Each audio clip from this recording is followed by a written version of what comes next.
নমস্কার।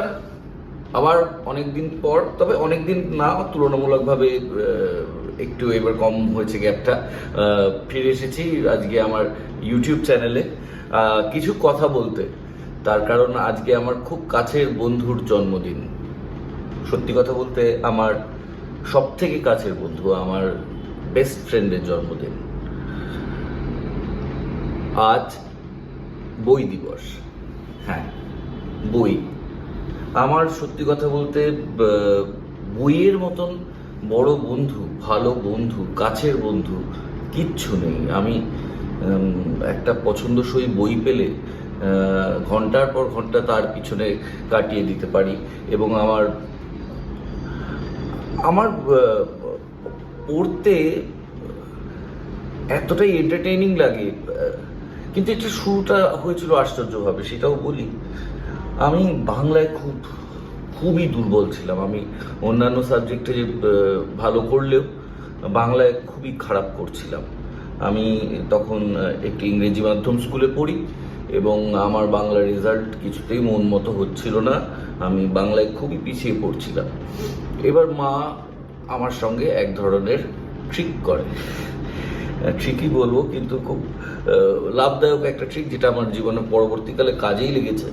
সেটা হচ্ছে, মা আমাকে দুপুরবেলা গল্প বলা শুরু করলো। বাংলা বই পড়ে পড়ে গল্প শোনাতো, বাচ্চাদের গল্প, শিশু সাহিত্য থেকে। তো অর্ধেক পড়ে যখন গল্পটা এক্সাইটিং, তখন মা হাই তুলে বলতো, আমার ঘুম পেয়ে গেছে, আমি ঘুমোতে গেলাম। আমি শত অনুরোধ করা সত্ত্বেও বাকিটা আর পড়তো না, বইটা উল্টে রেখে ঘুমিয়ে পড়তো। স্বভাবতই এইবার তো আমাকে পড়তে হবে। বাধ্য হয়ে বাংলা বই হাতে তুলে নিলাম। সেই যে তুলে নিলাম, সেই বই আর নামানো হলো না।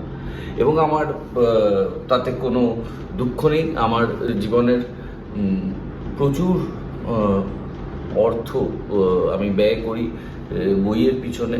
সিনেমা দেখার পিছনে প্রচুর ব্যয় করি, আর বই পড়ার পিছনে আমি প্রচুর অর্থ ব্যয় করি, এবং এতে আমার কোনো দুঃখ নেই।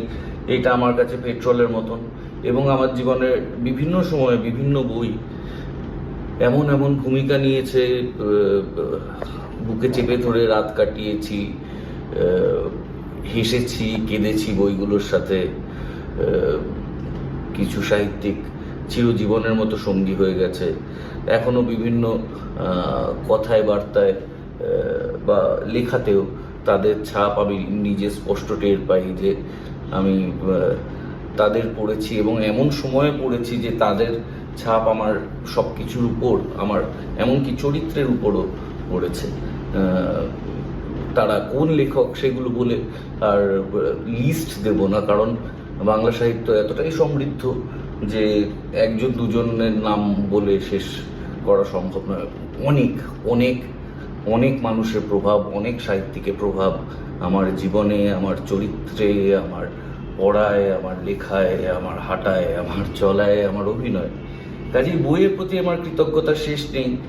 আর চিরকাল তো বই পড়েছি। জীবন আমাকে সব থেকে আশ্চর্য করে দেয় যখন আজকাল দেখি যে হঠাৎ করে আমারও 5টা বই হয়ে গেল। মানে গত 15 বছর বাংলা সাহিত্যে সামান্য সেবা করেছি, এবং তার জন্য আজকে আমার 5টা বই হয়ে গেছে, যা 2টো দেশের এবং 3টে সপ্তর্ষি। যখন বইমেলায় বসে বই সই করি, আমার খুব আশ্চর্য লাগে।